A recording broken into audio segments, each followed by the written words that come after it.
Welcome back to another episode, everyone. Today we have a special guest, Christopher Lawley. He is one of my favorite YouTubers to watch because I love the iPad, but I don't use it as much as I should. And so you are one of my inspirations to like your productivity videos, your iPad setup videos. Those are my favorite types of things to watch. And so I'm excited to have you on, pick your brain. Obviously, we have Hartley. He's here every week. I can't forget about you, but I do want to call you out. You are here.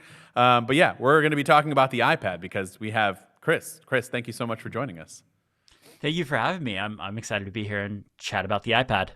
Let's jump right into, we do a couple of stories before we get into our main topic, which again is going to be iPads like future. So next year is where the good iPads are potentially coming. But also iPadOS 17, which should be here in what, like 2 months? What month are we in? We're about to be in April, so April, May, June. like, 3 months, something like. Yeah, pretty soon. Yeah.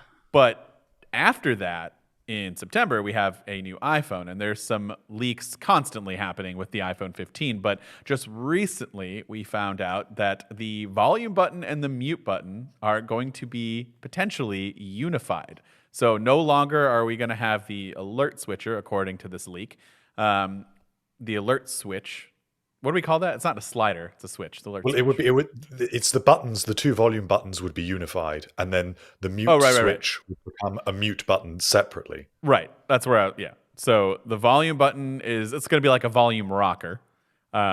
I don't want anyone to get confused that this is all going to be one button. I was just kind of getting ahead of myself. I'm more interested in the mute button because I know people love like the alert switch. And even companies like OnePlus, we're really only one of the major like Android manufacturers to copy that sort of. They made like an alert slider and then they took it away for one phone last year and people lost their minds. And so they brought it back. And so I am curious to see if the same reaction would happen with, iPhone users. It's been there since the beginning. So Chris, you're our guest. What do you think about the unified volume button and then the mute button instead of a mute switch?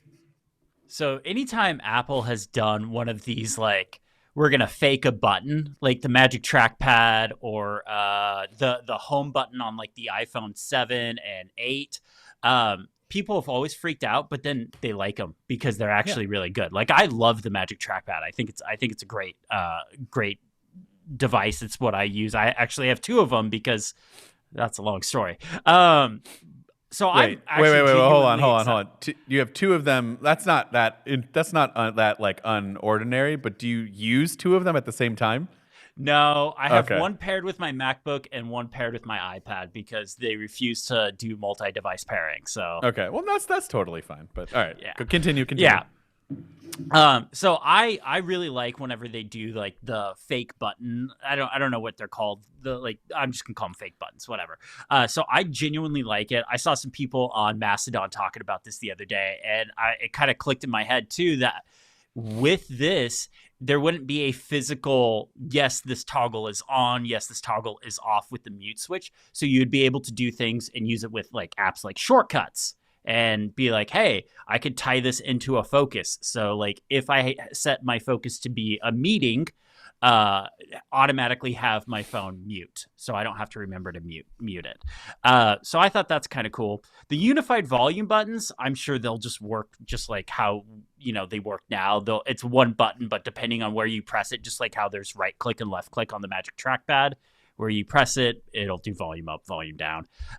What I would be really curious about is if you can reprogram the mute switch button to be something like the action button on the Apple Watch Ultra, where like, hey, instead of muting it, because for me, I just leave my phone muted all the time. I never want it to ring. If my phone's making noise, something has gone wrong. So I would love to be able to program like, hey, when I hit this button, let me open the camera or let me run a shortcut or something like that. Like that would be really cool. I'm guessing that's not going to happen. I think no, it's probably not, but that's what I want. So Hartley, you're going to say the same. I think it's not unlikely. No, what? I think it's not unlikely because I think that the challenge that Apple's got here is they are effectively removing a feature that people are very used to. And if you're removing it, you have to be able to provide a justification.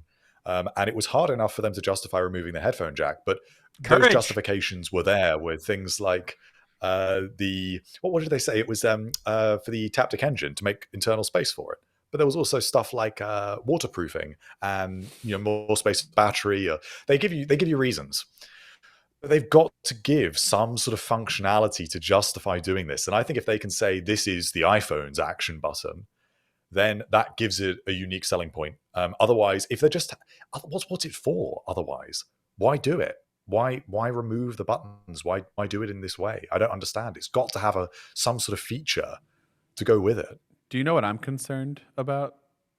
I'm concerned about accidental screenshots. Is this going to make it better or is this going to make it worse? Because I still pick up my phone and take a screenshot at least like once a day. And that's sad because it's been like this for how many years? I still haven't figured out a way to like stop doing that. I would okay, maybe not once a day, but it's gotten a little bit better.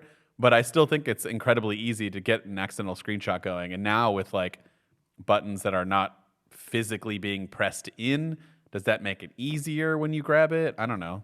I think it'll probably end up working itself out somehow. I'm not too concerned about it. I don't feel like I take that many accidental screenshots anymore. I think I've gotten used to like, hey, don't grab the iPhone from this corner now. So it's a me thing.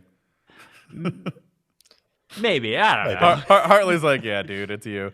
Well, what about when you have to restart your phone? Don't you have to like what about if your phone's off and you want to boot up into some sort of recovery mode? You have to hold down one of the volume buttons. How's that going to work?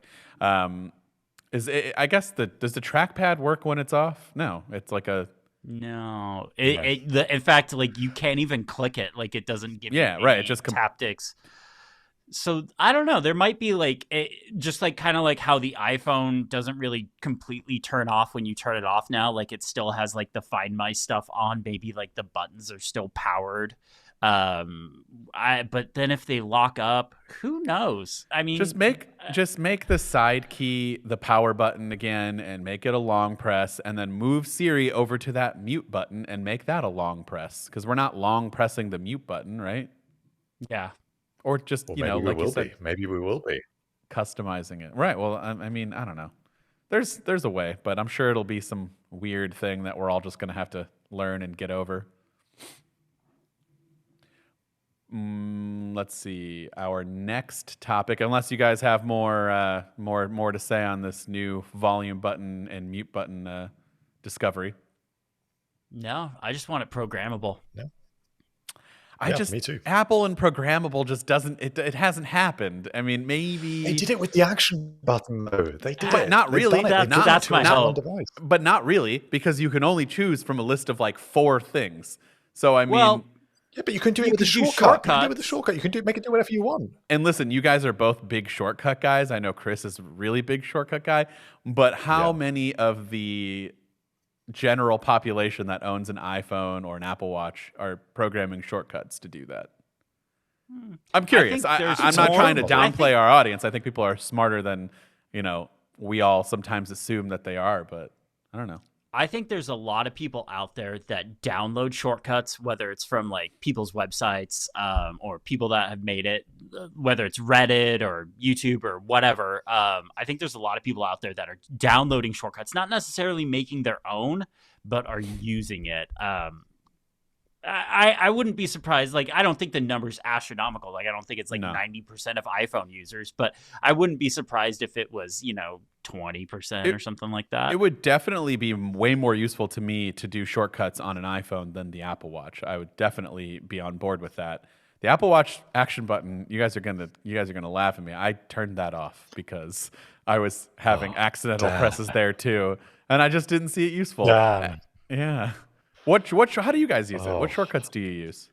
I don't have an Ultra. I've literally bought. I went to buy one 3 different times, and I just was like, I can't justify this price. Like, there's nothing it can do that I would take. I'm not a sporty person. Sure, neither am I. I don't like jump off mountains into scuba diving gear or something like that. I'm not that kind of person, but I do want that action button, and I like the way it looks, but I'm good for another year, so we'll see. Hartley, you're over here For me, judging it's because me. the Apple Watch Ultra is too big. Yeah, I am judging you because it's probably one of the single best features on the Apple Watch Ultra. It's there to be used. Like, and for me, it's the thing that pulls me to the Ultra is singularly the action button. I would almost put up with a watch that big just for the action button. No, the only reason why everyone should buy an Ultra is because the battery life is incredible. Okay, that's probably the other major feature. I'll give you that one. But to me, what I would love to do is to be able to set up a shortcut that would automate a different thing at a different time of day, depending on when I do it. So whether it's in the evening or in the morning or the afternoon, so I can get 3 different shortcuts out of it potentially, and maybe I can start a 25-minute timer for a Pomodoro during the day. During the morning, run my my morning shortcut. In the evening, maybe play some music. That's a way of getting a lot of functionality out of the action button. I think it's got loads of versatility. Bring it to the normal Apple Watch. Yeah. Mm-hmm. Yeah. I guess I just got to use it more. I got to figure out a thing in my life that I need to automate and just use it on my watch. I got to figure that out. What do I use my phone for on a daily basis that I could like speed up the process? But as of right now, I've just been turning that off because I did have it on a shortcut when I was testing it, and it was like a random shortcut. It just picked a random one in my list, and it was something to do with opening up Twitter. So I kept getting Twitter like alerted on my shortcut. I'm like, I don't even think you could do that. I don't know. It was annoying. Hey guys, just wanted to take a quick break to let you know that this episode of the MacRumors Show is sponsored by HelloFresh. With the cost of groceries going up and up, now is the perfect time to get started with HelloFresh. HelloFresh is cheaper than grocery shopping and 25% less expensive than takeout. And HelloFresh also knows that you're busy, which is why it takes care of the meal planning and prepping, freeing up extra time in your schedule. And honestly, planning what you're going to eat for the week and grocery shopping around that is one of the biggest pains about trying to cook your own food at home and not going to get takeout every 5 seconds. With pre-portioned ingredients, foolproof recipes, and convenient doorstep delivery, HelloFresh just makes it so much easier to get dinner on the table, and delicious dinner at that. I've actually been a HelloFresh subscriber in the past and absolutely love it. The meals are honestly pretty incredible. We actually just recently had a hoisin glazed pork tenderloin and meatloaf sandwiches, which, yes, I never thought about putting meatloaf on bread with some incredible sauce, but it was all really good. I'm also a huge Asian food fan, and a lot of the Asian-inspired dishes are so good. I would say it's very rare to pick a meal from the list and not end up being just so impressed with how good it is and so impressed with yourself. It really makes you feel like quite the chef after you make a meal. So go to HelloFresh.com/Mac60 and use the code MAC60 for 60% off plus free shipping. That's HelloFresh.com/Mac60. And again, use that promo code MAC60 for 60% off and start enjoying HelloFresh today, America's #1 meal kit.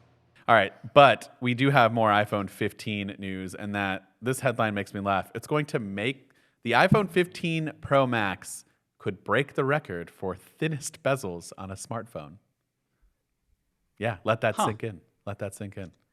I don't care about bezels. I really don't. Every time I get like if I make a video about the iPhone, I always get comments about like, oh, but this Android phone has no bezels, and I'm like, I don't care. It's cool, fine, whatever. The Xiaomi 13, man. It actually look nice. I was gonna say I do have that phone. It does look pretty. Your eyes do go like directly to that screen, and you're like, okay, like I like it.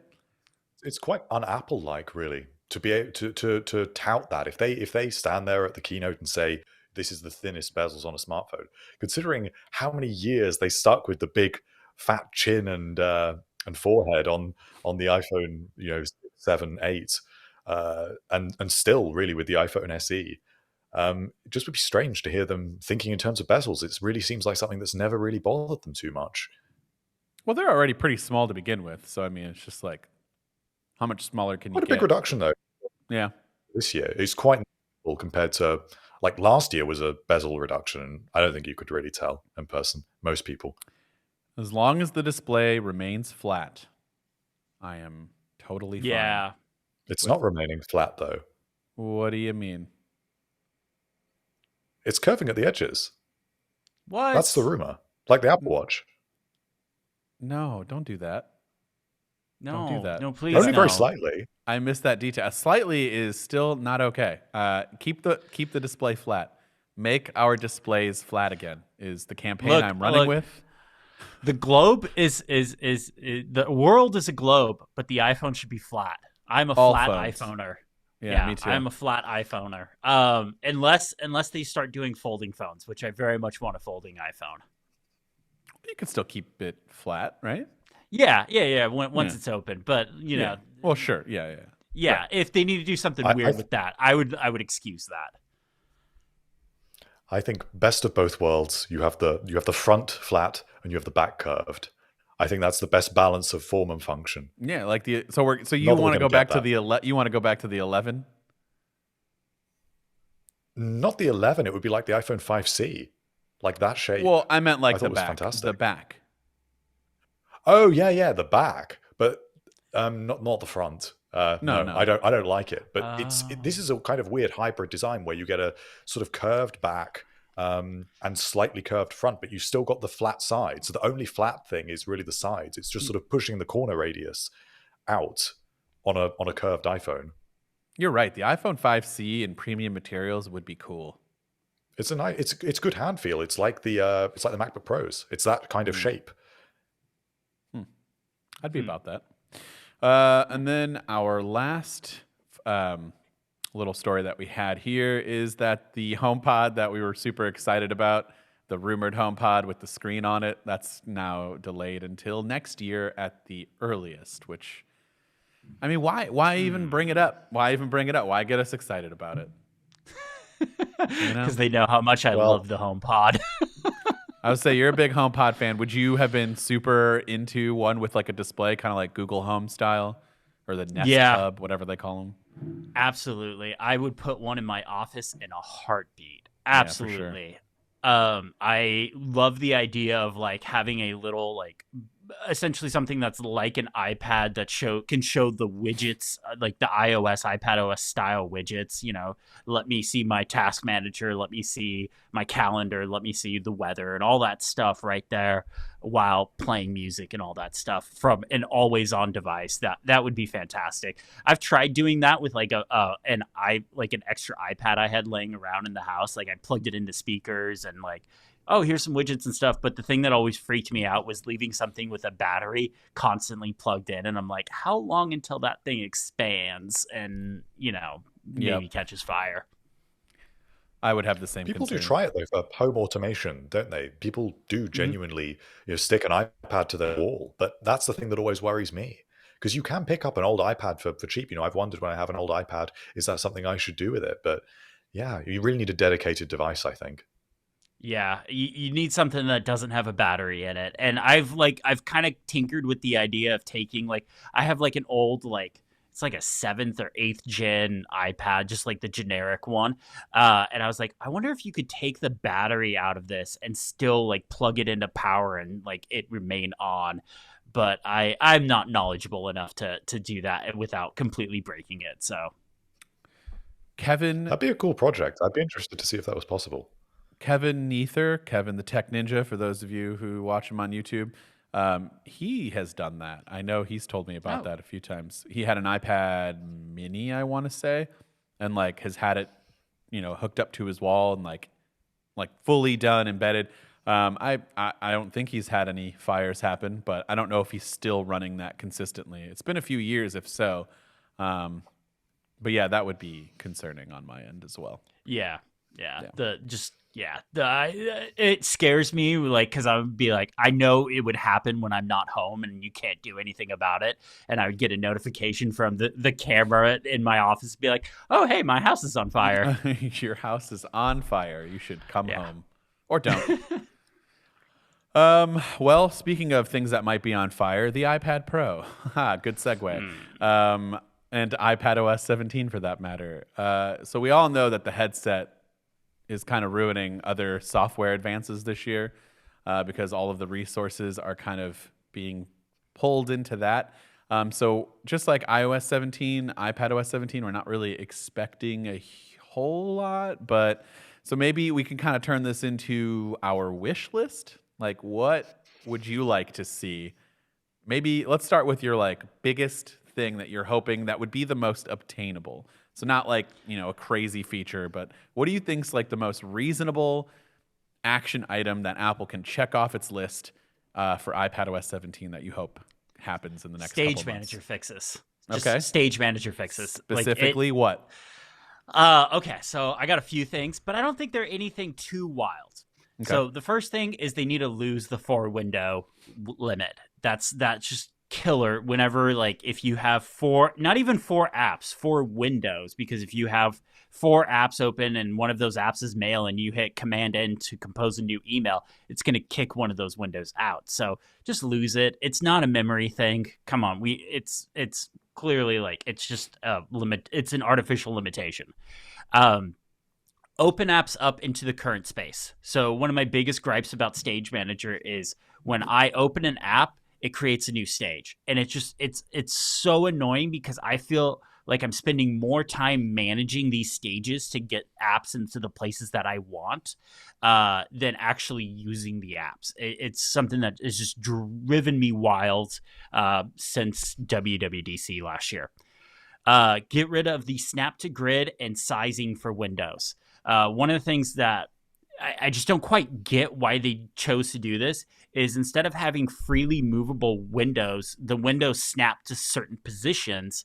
Unless you have, and this is the weirdest thing, unless you have an app in the foreground and 2 apps behind it, you can then drag an app horizontally, not vertically, but just horizontally wherever you want. Super weird. I don't know why that's there.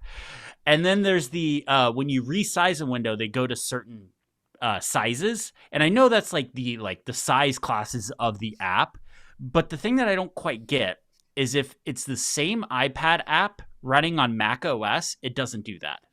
So why not like kind of make those iPad apps also fully resizable on the iPad?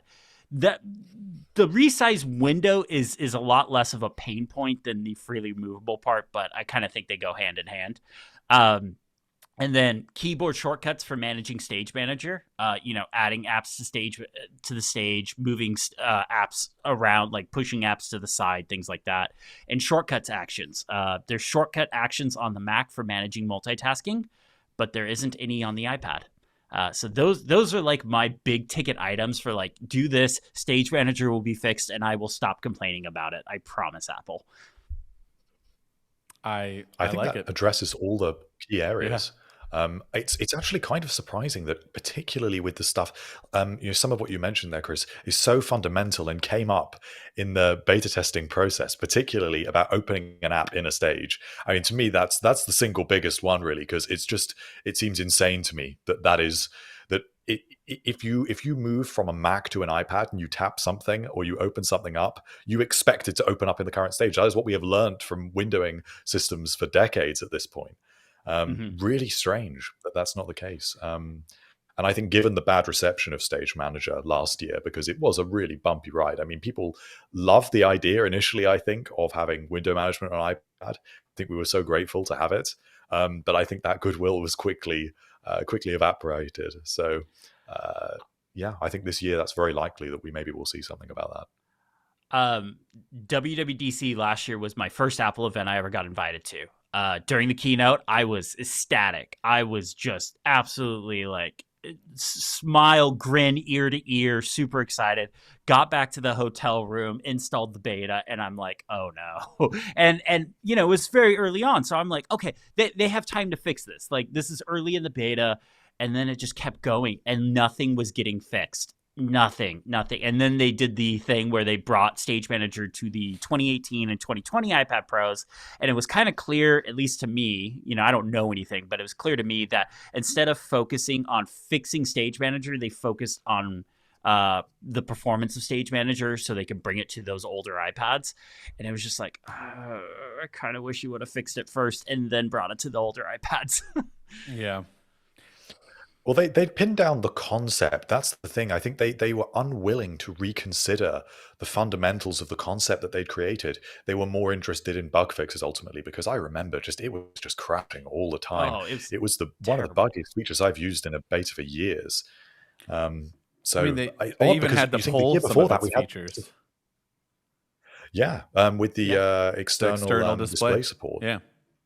Yep. But it's odd when you consider that the stage manager of the year before was the Safari redesign, and Apple was really communicative about that redesign, and really took it back. It took in a lot of feedback and seriously iterated on the concept, not just the bugs, but the concept through the beta process. So really, I think it's make or break for stage manager this year. Please don't let this just be forgotten about. Yeah, that's the thing that worries me the most is that this year, the iPadOS 17 segment will roll around and it'll just be like, "Hey, we brought lock screen widgets to the iPad," and crickets. Yeah. Well, that was going to be one of my not necessarily Sorry. not I'm sorry. necessarily lock screen widgets, but I'd be totally happy if we could just get like, I don't know, widgets that we can interact with on the home screen and like be able to move them around and place them where we want. If you're not going to let us do it on the iPhone, at least let us do it on the iPad, where there's a lot more surface area. And the way the widgets work with like the way the icons are spaced out drives me absolutely insane. And I would like some lock screen widgets, but you're right. Totally go for Stage Manager first, because that's more important and not, superficial like my Well, stuff. it bothers me. It does bother me. I have to admit. I know it's totally superficial, but when there was all that excitement last year about customizing your iOS 16 home screen, and everyone was doing it, and messing around with backgrounds and the new animations, and even just the font of the time, and obviously the big one being widgets. I went to use my iPad, and I can't even change the font of the time. Why? Why is there not this feature parity? It's effectively the same OS. So I think that just for the sake of consistency, if it's not as important as Stage Manager, it does need to be there. Those customization features, I would love, especially on an iPad, to be able to just glance over at some lock screen widgets. Yeah, the They lock may not have screen's always just a on, but giant they should waste be of there. space without widgets or anything Yeah. else. It really is, right? I mean, what are we doing with it? We're not doing anything. I will say I don't look at the lock screen of my iPad like I look at the lock screen of my iPhone. Like I don't pick up my iPad to like see notifications and stuff. And maybe this is just different because of the way I use my iPad, but like I don't grab it to see, like, hey, what's going on in like my Mastodon mentions or whatever else comes to notifications that I can't think of, like messages and stuff like that. Like usually when I grab my iPad, I immediately just go to the home screen. So while the lock screen stuff totally makes sense, like it should be there, it's not. I can see why it wasn't as big a priority to make it, to last year. I'm sure it's something that was probably being worked on, or it's probably like they treated it like they treated the customizable widgets, where like in iOS 15 they let you put widgets wherever on your iPhone, and then iOS 16 got that. So it's probably Yeah. something like that. That was my guess too, is that they were just kind of, I feel like in advance Apple knew that this was not going to be a super great year for it. So they're like, well, we could do this now, or we can just kind of hold it off one more year like we did with widgets. And so that's my theory. I also would kind of like, Hartley, you can jump into after this and tell us yours, but I was sitting here thinking, like, why can't we have multiple user profiles on an iPad still? Like, I get the one theory that would be like, well, that would hurt iPad sales because there'd be some sharing, but not really. Like, I feel like if you're going to get your kid an iPad, you're going to get your kid an iPad, and having an extra profile isn't going to stop them. But it would have been nice to only have to bring one iPad with us somewhere, because my son, for example, we were just on vacation. He has a Switch, and if I could bring my iPad and have two different user profiles, and he could borrow it and be able to, that would have been helpful instead of having to bring two different devices for him just in case he wanted to switch. And I don't understand why we're still not there yet. And do you guys foresee that ever happening?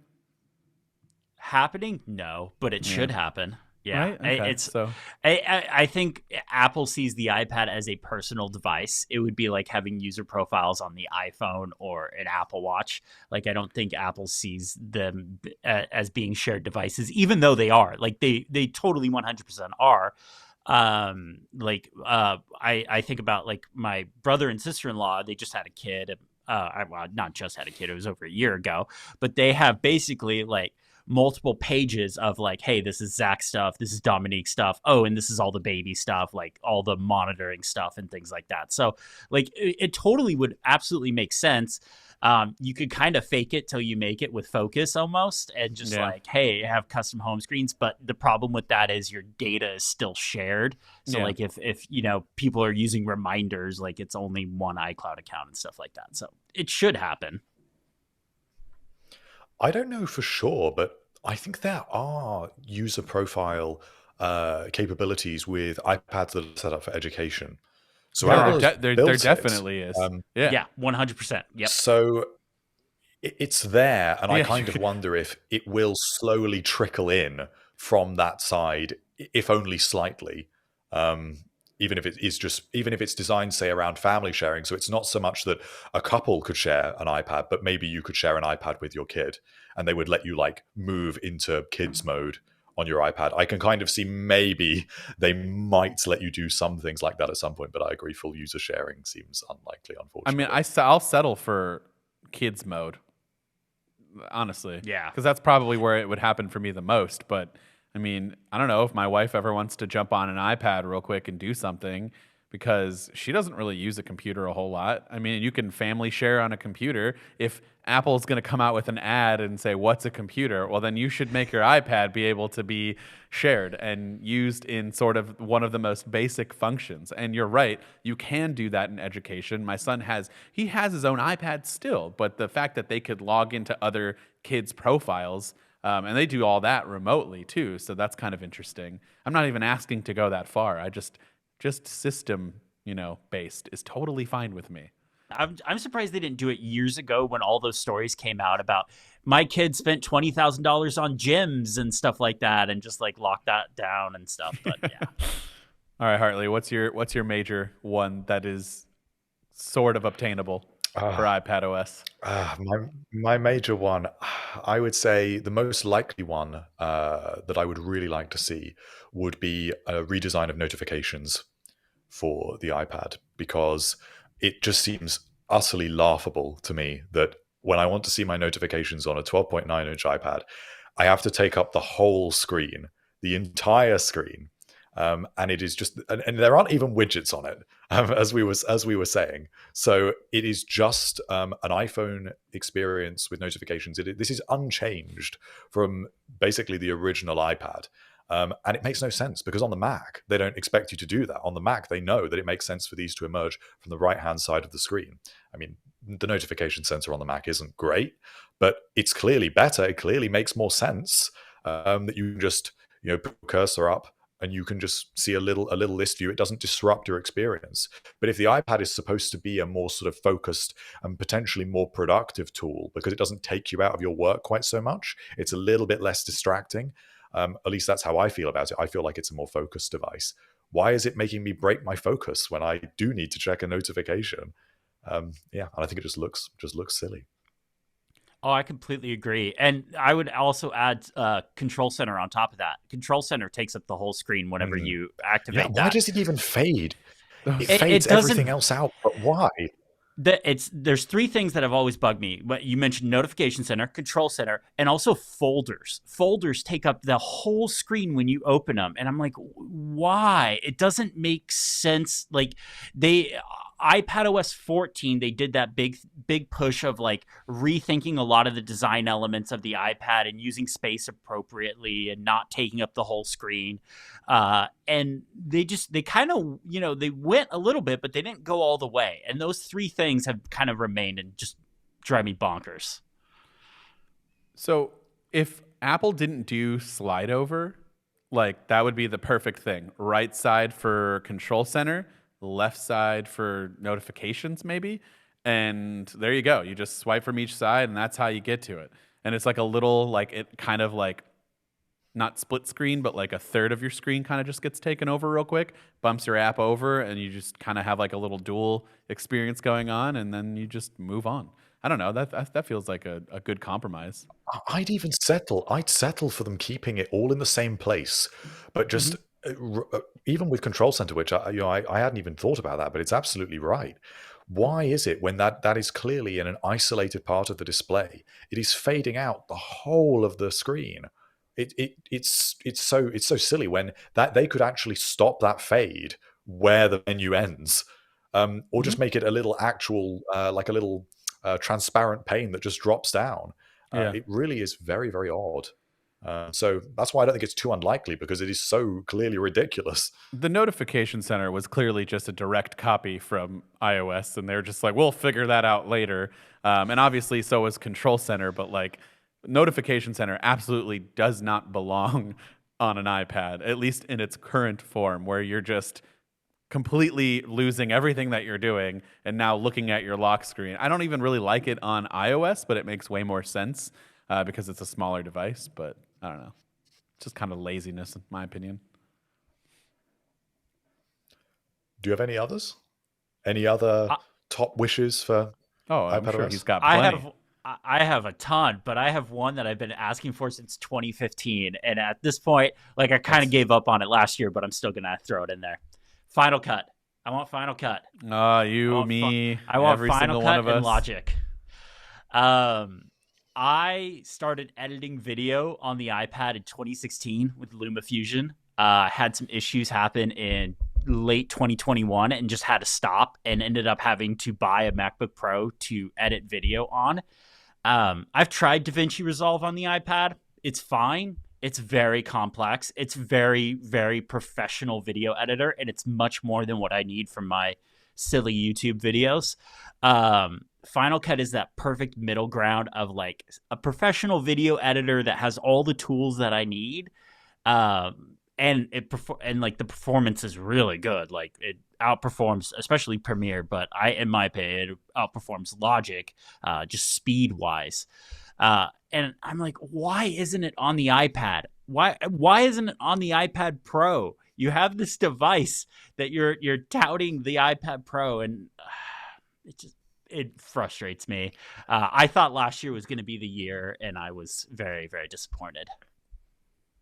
Every year we think it's going to be the year. I know. Every year we're hopeful about that one. So I feel like this year could be the year, guys, honestly.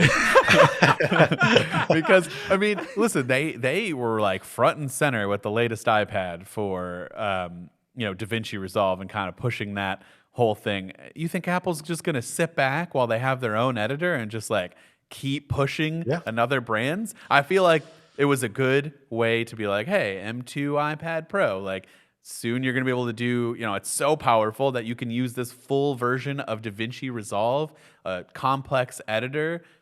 And then now it's WWDC. Like, what better way to be like, okay, it's iPad Pro.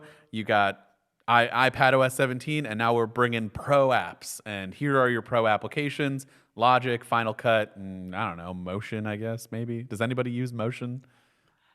I open it every once in a while, but honestly, if they just brought Final Cut and Logic, I mean, I don't really use Logic, but I know a bunch of people that really still want Logic on the iPad. As well. Okay, sure. Yeah, Xcode. I think Xcode should happen. I mean, they have Swift Playgrounds. Technically, you can write an app, and I'm using air quotes for the audio people, write an app from start to finish on the iPad, but there are a ton of limitations for that.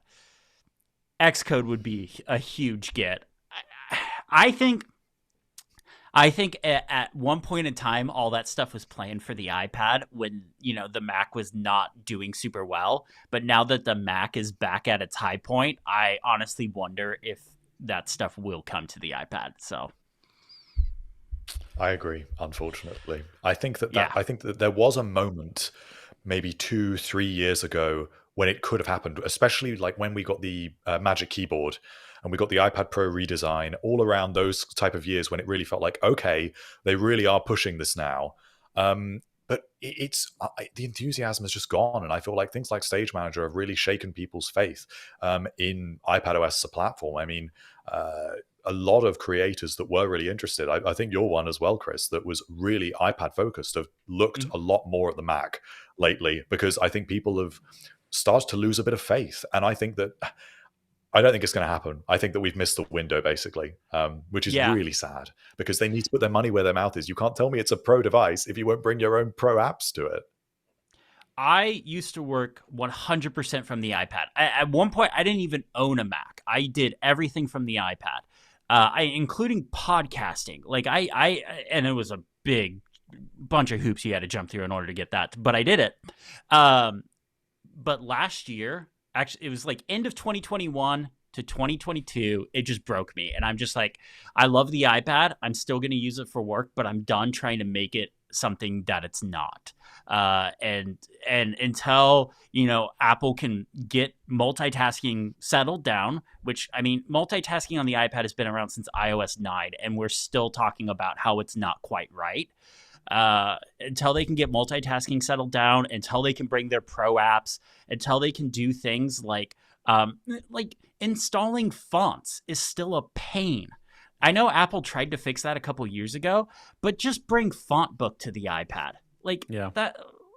Just make it you don't Apple did a really great job with the cursor. This is I think was the high point of the iPad, kind of like what you were saying, that when they did the Magic Keyboard and they rethought how a cursor works on the iPad to hey, this is a cursor, but it's also emulating a finger because this is a touch first device and all that stuff. I think that was the high point of the iPad. And then ever since then, I think they tried to get a little too clever, and it just hasn't worked out. Let me ask you this, with Final Cut. Would you, now that you are a Mac user and editing on Final Cut, would you see yourself then making a full switch, or is it going to be more of a supplemental utility for when you're on the go, or maybe you just don't want to be on, sometimes you just don't want to use your Mac when you're working. You just pull out the old iPad in your different environments, a little bit of a better footprint to travel with. Do you think you would actually make that change? Because I struggle with this, and I don't know that even if I do get Final Cut, I don't know that I'm not going to abandon my Mac. Probably not going to do that. I'd probably use it more as a supplement. But what about you, since you used to work exclusively on your iPad? So for me, I think it would all come down to how much a Final Cut comes over. Is it well, just for the sake of argument, we'll just say it's true one-to-one. The full one-to-one. It's the full app, no limitations.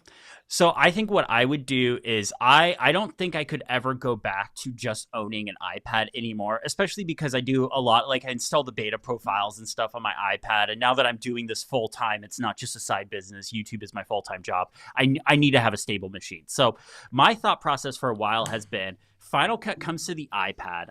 And if it works perfectly, it does everything that I need it to do, I would go back to using the iPad full time as my main computer. But I would probably buy something like the Mac Studio. And I know there's a rumor that there may not be another Mac Studio. So whatever, closest Mac to a Mac Studio is at the time, and just put that on my desk for big video projects. I have some videos I work on that are 30-40 minutes long. They're really intensive on my computer. I would do big video projects on that, but most video projects I would probably just do on my iPad and work from there. And then when beta cycles and stuff comes around, I would have the Mac be my stable machine and have the iPad be running all the beta OS stuff and do what I could on that. But I've done enough betas to know once you have an early beta of iPadOS 16 or iPadOS 17 on there, you're not going to be able to rely on that machine. So, I would want to go back to it full time. It's just a matter of I just need Apple to give me the tools so I can do that. Okay. I kind of feel the same way in the sense that I would probably just be more of a iPad person when on the go as opposed to a MacBook Pro. And then, I have a Mac Studio here, so I'd probably just continue to use that. Although, man, the Mac Studio and its Bluetooth issues are still a pain that I can't. Oh, this is still going on? Yeah, well, at least for me it is. Once you start adding in a couple of Bluetooth devices, it's just forget about it. I have a Bluetooth speaker, desktop speakers, and keyboard, mouse. I think that's really it. And then once you start adding anything else, it's just the speakers start cutting out. You put AirPods in, AirPods start cutting out. It's bad, Huh. and I don't know why. I used a MacBook Pro from this latest generation, no problems, no issues, same amount of devices. So I don't know. Hartley, would you start getting into video editing again if Final Cut came to the iPad? It probably would make me play around with it, Yeah. because it's been years since I've really I've done professional video editing at this point. And I think that if I was to jump fully back into Final Cut Pro on the Mac, I think I would feel out of my depth, and inevitably an iPad experience would be a little bit more focused. As I say, it would be a little bit. I feel like it could be a bit of a lighter reintroduction for me Yeah, for sure. into video editing. So it would be a good balance, I think. And also, if it's something like where you do want to learn a skill, like the iPad should be the device where you learn to code, where you learn to edit video. It's such a good device for that sort of thing. These apps need to be on there for that reason as much as any other. Yeah, totally, 100%. There's so many not to sound like an old person, but the kids these days, they all have their iPads, and it's the equivalent of, at least for me, like having a desktop computer.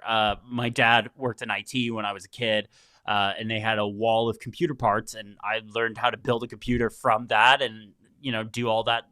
Learned how a computer worked from that.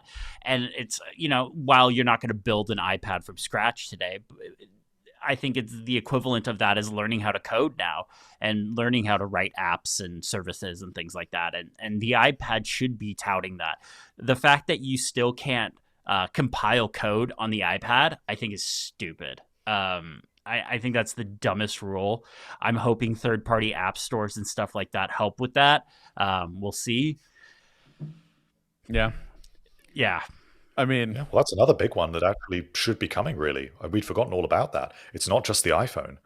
We should be getting these third-party app stores, and side loading on the iPad. So this is really going to unlock a crazy new world of really what the iPad should be able to do. And that's this year. Yep. I completely forgot about that.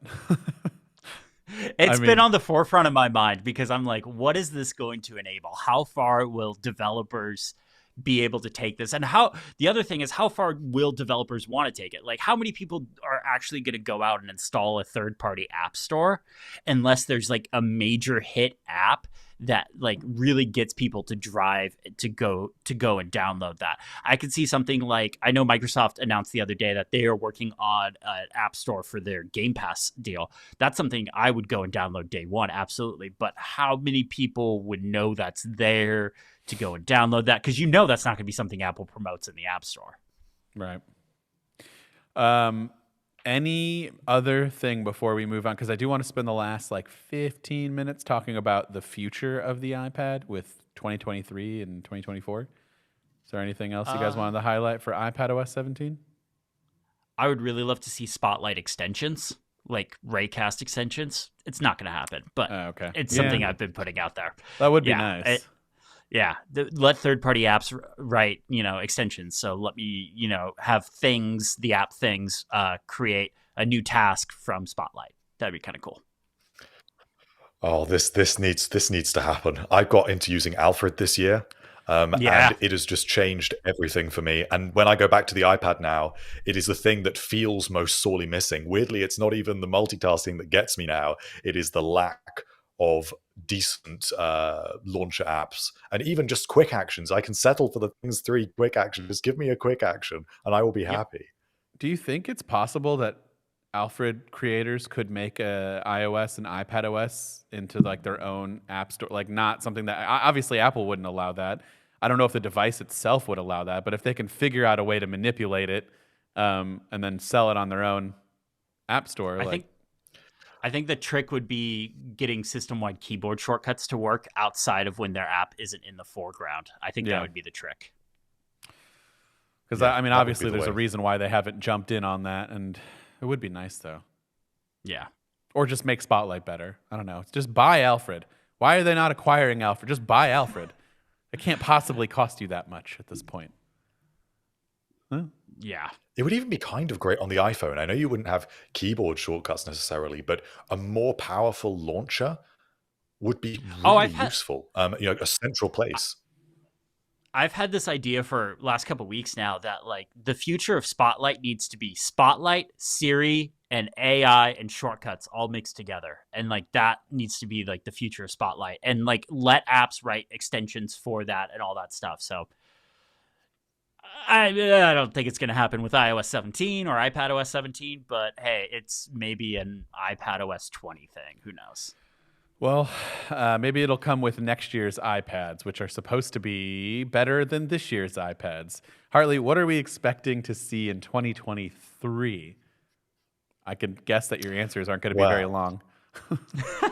Well, we are expecting more than usual for 2023's iPads, which I think is quite exciting, because the iPad Pro was last redesigned in 2018, and it's been pretty much untouched since that point. I know we got the M1 chip, but hardware-wise, this is basically the same thing. It got a LiDAR scanner, it got Thunderbolt.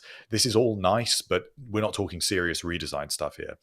So the big things that we are looking at is larger displays in the same sized chassis, which would be smaller bezels. So we're going to 11.1 and 13 inches. A little bit extra display area. And OLED displays, which is something that on both models as well, not just the larger one, which is something that I wanted. Wait. Isn't this for 2024 though? No, this is so this is next year. So we're talking. It's the timing isn't entirely clear, but it's looking unlikely that is going to be. It's unlikely that it will be this year at least. So we're talking late 2023, early 2024. So you're saying that there's not going to be an iPad Pro at all until this next one. Yeah. So that's the thing, just is to clear things up. It looked like there was a window when maybe there could have been an iPad Pro this year, but it just depends, because there's a lot of new technology going into this new iPad. These OLED displays are very expensive and they are hard to manufacture because of their size. And we know that Apple was planning to bring things like reverse wireless charging and wireless charging to the M2 iPad Pros. So that stuff didn't make the final cut, which is why the M2 iPad Pros kind of seem a little half-baked, a little unfinished, and it looks like they reverted to doing something else.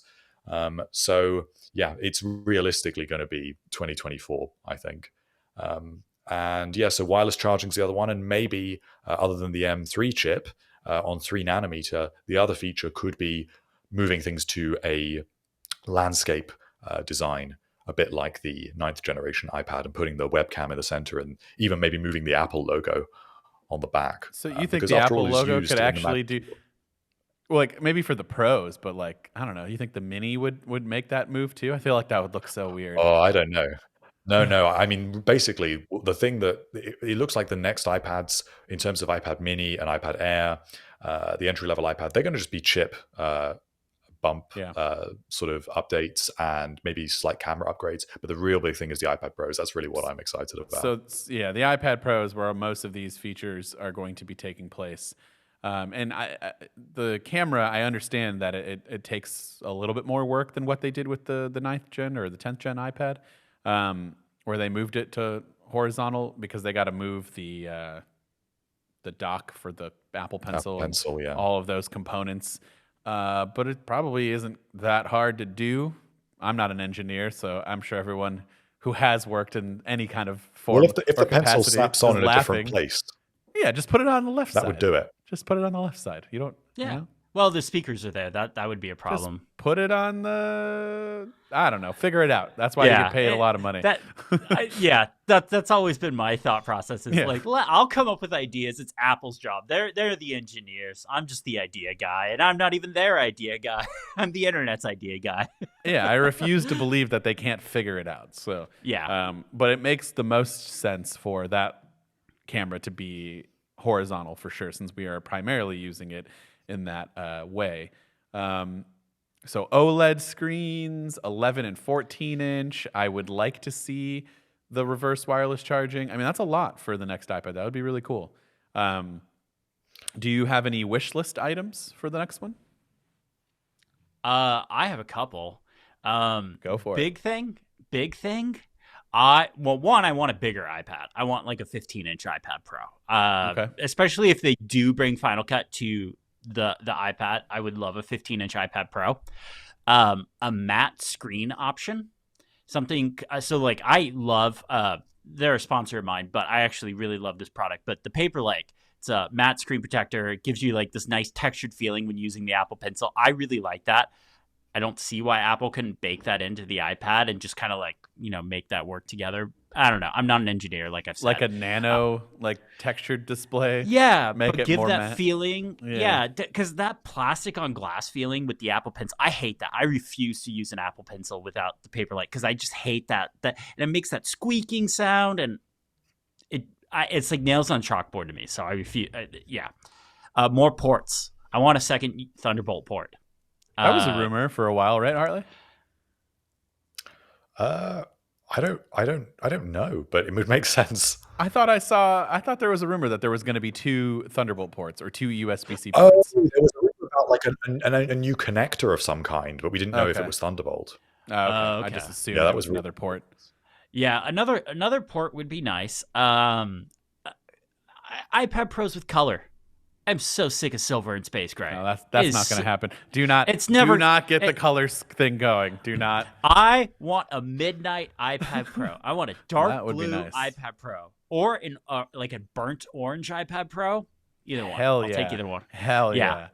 Yeah, that would be awesome. And then the other thing that I want, it's not really iPad Pro specific, but the Magic Keyboard. I've worn one out. I'm actually on my second Magic Keyboard and it just turned 3. So Hey, happy birthday. So I wore one out like last year. So Magic Keyboard redesign. I would love it if it had like the MacBook Pro style switches. Because I'd really like the new MacBook Pro's keyboard. Not a huge fan of the iPad Pro's. It needs new material too. I do not like the case material. You know who nailed it? Microsoft. The Alcantara like suede feeling that they had. Oh yeah. I know those are 2 different types of materials, but either one would be fine with me. The problem with the suede one, so back in my IT days, I had one of those surfaces with that suede. It got dirty really easily. So does this white dirty. one, though. Yeah. It's just there's got to be like I almost don't want to say make it aluminum or something like, but what they could do is they could move the smart connector to the bottom like it used to be and do the old school Surface Pro style thing where it docks and like it becomes a traditional laptop. So now you have space for a bigger trackpad, more, proper keyboard, with, good switches. Maybe you could put an extra battery in there if you had like the space for it, function row, things like that. Just rip off the Surface Book. That was such a good product. Except the kickstand. No kickstand. I am so against kickstands. No, so if you rip off the Surface Book, the hinge was so strong that it was able to. Yeah. That one, yes, that one, yes. I'm totally with you. But the regular Surface with the kickstand and stuff no, hate kickstands. No kickstands. Wow, I'm sorry to break it to you, but Apple is looking at carbon fiber kickstands for next generation devices. Maybe not this iPad, but it's in the works. Then make a carbon fiber matching keyboard too, because that'd be cool. Yeah, that's a good material for it, actually. That is. That's a great material, and then it super stays light. Yep. I'm okay with all of those. Hartley, do you have any wish list items for the next iPad? I'm not sure. I think for me, I'm really interested in the thickness and the weight, because it's just, I have the 12.9-inch iPad Pro, and it's not so much the footprint of it that gets me. It's something about the thickness. It does not feel as thin as it should be, which I know is a bizarre thing to be saying about an Apple product in 2023. But there's something about it where I've used some e-ink tablets like the Remarkable and some Books tablets, and those things are like 4 or 5 millimeters thick, and they feel so much better in the hand to use as a tablet, even if they are large. And I just think the iPad does just need to have 1 or 2 millimeters shaved off it. I think it actually is a device that would benefit from it. I don't know how that would work in terms of durability. But maybe we could get that titanium frame from the iPhone 15 Pro over on the iPad Pro. Maybe that would deal with that. Are people really dropping the iPad Pro that much though? I would imagine most people have it docked Well, on I a was thinking more keyboard. in terms of like bending. Yeah, Oh. there was that thing. Yeah. So Damn Bengate. I've never once bent an iPad. I don't know how these people are bending iPads. I can't tell you how many of these I've owned every single one of them since the original iPad Pro and never have had one bent. So I'm not sure how that happens, but Not without purposefully trying to bend it. Can I see how you would do yeah. that? Yeah. Yeah, like if you sat on it or if you were rough with it. And like I'm not gentle with my computers. Like I use them. I throw them in my backpack. Like my iPad when I go hiking and stuff like that, my iPad comes with me and stuff. So I don't really see how they bend. I'm super gentle, so I have no way to tell about anything. Like if I get one tiny little scratch, I'm like, should I sell this and get another one because I can't look at it. I have a problem. My devices definitely have wear and tear on them, but they're not bent or cracked or anything like that. That's good. I think the interesting thing is the OLED panels that they're supposed to be using are supposed to enable thinner designs. With the design of the OLED stack, apparently means that the sort of the display components overall are thinner, which would allow for a thinner design. But the OLED displays are also more fragile, and if you bear in mind that if they do shave a few millimeters off the actual thickness of the whole iPad, it will bend more easily. It could be the case that you put it in like a packed bag and just the weight of the bag is starting to bend that just because of how thin it is at that point. I don't know whether that's something that happens with these sort of e-ink tablets that can get to those sorts of thicknesses. But that's definitely something I would really like to see. And I'm interested to see just how thin they actually go. With the OLED screens, would they be able to make the screen brighter, or is that not? Would it be about the same as the mini LED ones? I would have thought that it enables better brightness as well. Nice. Brightness and I think OLED don't usually go together, but there are some things like Samsung has figured out a way for its TVs to be pretty bright. Yeah, because the new C3 TV is supposed to be very bright, and that's what I was kind of curious about. Is because the iPad screen indoors plenty bright enough. It's when I go and work outside where it's just not quite bright enough. Where I'd like to see it get a little brighter. The display technology that they're using in this two-stack OLED process has been in development for years, and I believe it's coming from LG as well. They've co-engineered it with LG. And it is a next generation OLED technology. So it is not equivalent to existing OLED solutions. So it should be providing, that's why it should be providing things like thinner designs, better durability, and brightness as well, and dynamic range, contrast. These things should, contrast obviously with OLED, but there should be enhancements over the mini LED offering, especially if they're bringing it to both iPads. They're going to make a big deal out of this.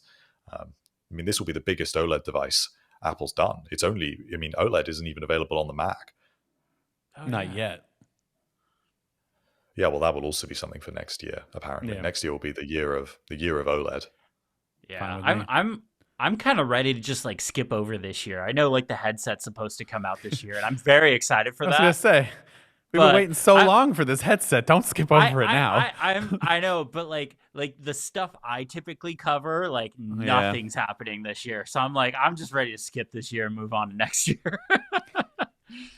Yeah, you think your audience wouldn't be interested though? I feel like at this point you could probably do anything Apple related and then still focus primarily on iPad stuff and productivity and still be good, right? Yeah, I think there's definitely an interest in the headset. It's going to come down to how Apple promotes it. But if the rumors are true and it's truly a $3,000 headset, I don't think it's going to be as popular this time around as maybe the cheaper one that's supposed to come out in a couple of years or next year or whatever that is. I forget the rumor, but I think it'll be interesting. I will buy one. I just got the PSVR 2, and that completely put me over the hill. Like I am a full-on VR headset believer now.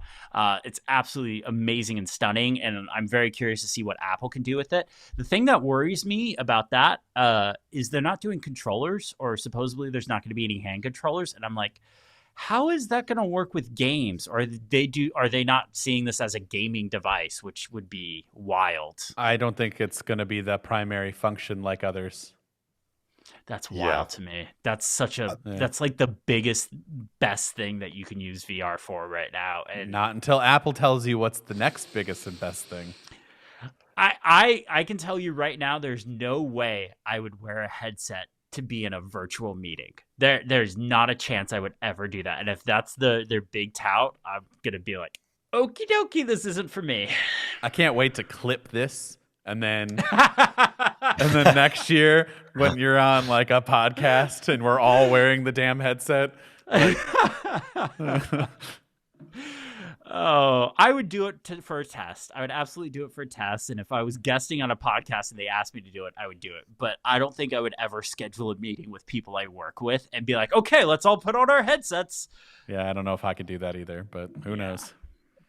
They've got to really demonstrate a serious use case for this device. I mean, this is the thing that we've talked about, and it's even stranger since the whole gaming element really seems to have faded. It just seems to be video and communication, which it's not enough for me. I'm not going to sit there and watch a 2-hour movie with that thing on anyways. No. Like, it's just not...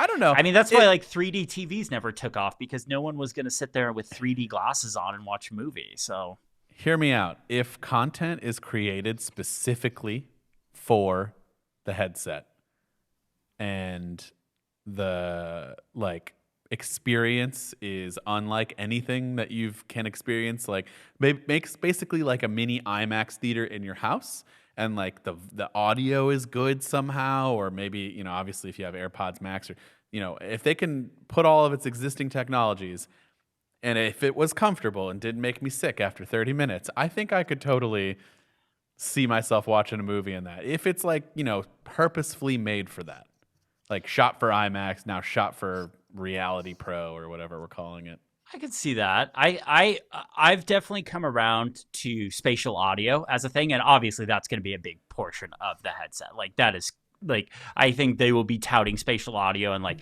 you should use your AirPods with this to really get the full experience. I got to go, so there's that new Mercedes car that has spatial audio built into it. I actually got to go sit in and listen to some songs and stuff, and after that, I became a spatial audio believer. So if they can like tie that whole experience into it, and like this is like movie theater level experience, yeah, that would be kind of cool. Nice. I agree. Is there anything else you guys want to add? Because we're just about at time here. So, well, I have one last thing I really wanted to ask Chris about. Okay. Which was one of the most controversial rumors about these next generation iPad Pros, which is the price increases. Because these are not little price increases. It's rumored that it will be $1,500 for the 11-inch model and $1,800 for the 13-inch model. That's too insane. much. And that's the starting price, I'm guessing. So that's going to be what, 256 gigs of storage? That's way too much. Even I, as somebody that loves the iPad, would be extremely hesitant to pay that. And I don't have the 256. Well, right now, the iPad Pro I have is the 12.9-inch M1 2 terabyte one, because I bought that when I was still editing video on the iPad. And I couldn't even imagine what the 2 terabyte price is going to be. It's going to be close to $3,000, if not $3,000, if those rumors end up being true. So I'm not super thrilled about that. That's big. It's too much. It's too much for a device that is not as that is not hardware wise is as powerful as a MacBook Air, but software wise can't even do the same stuff as a MacBook Air, which is a lot less of price. Especially factoring in that $1,800 for a 12.9-inch one is not going to come with a keyboard. So there's another $350 right there if they don't increase the price of the keyboard. That's over $2,000 for a computer that doesn't even have Apple's Pro suites of software on there that has a compromised multitasking system that doesn't allow you to install apps that change the system, like Alfred, like what we were talking about earlier and stuff like that. I think if those rumors are true, this will break the iPad. Wow. That's some big stuff right there. I kind of agree, honestly. Like I would just say get a Mac at that point. I don't care if it's touch. I would too. I don't care. You could get a really good Mac for that amount of money. With it's for $2,000, you can get a good MacBook Pro. Yeah. Not even a MacBook Air, a good MacBook Pro. Couldn't you get a Mac Studio for $19.99? I think so, but you would need to get a display and keyboard and all that stuff. But you could use your TV until you have more money to buy a display. I mean, that's true. Yeah. Insane. Yeah, but that's wild. Well, that's gonna wrap it up on such a wonderful note. Price increases. my favorite way to wrap up a show, just to get everybody upset while they're in their cars or however they're listening to it. But Chris, dude, thank you so much for joining us. Now's your chance to plug, if for those of you who don't, know where to find your stuff. Go ahead. Yeah. Thank you so much for having me. You can find me on YouTube, Christopher Lawley, Lawlay, or you can just go to the untitled.site. All the links to all my stuff are there, including YouTube, so you can check all that stuff out. So thank you guys so much for having me on. I had a ton of fun talking about the iPad and iPhone and the future.